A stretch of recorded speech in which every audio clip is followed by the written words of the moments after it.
खिलल या खइले नाचे वाला काला तेहू गोरिया बनइले रहल बंगाल में तो खिलल या खइले नाचे वाला काला तेहू गोरिया बनइले रुपया के गोदी लोगवा गोदी बहु छाड़ के बड़े बड़े जोबन तुहार भइल रे गोरा के जब से ते आइले बिहार गे ए हो बड़े बड़े जोबन तुहार भइल रे गोरा के जब से ते आइले बिहार गे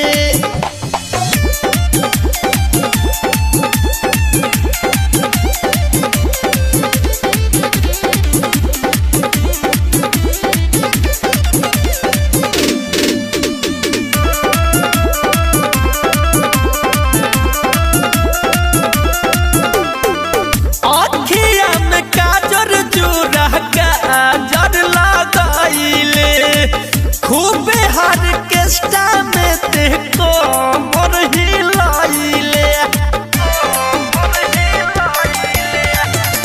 अखिया में काजर जुरा गाजर लगाइले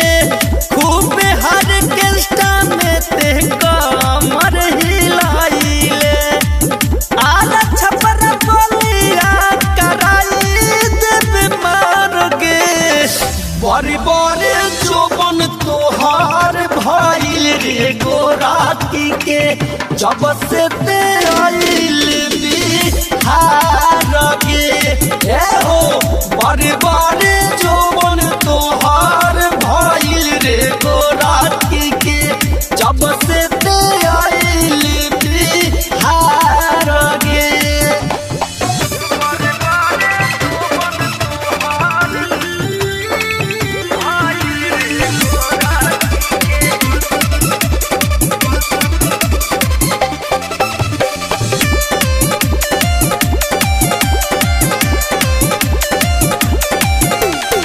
के नजरी में बस गोइल बारे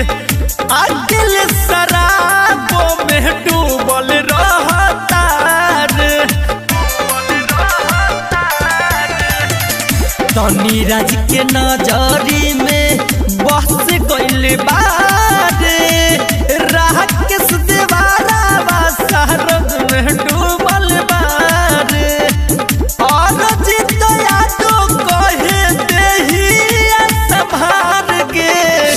बड़े बड़े जोबन तोहार भइल रे गोरा के जब से ते आइल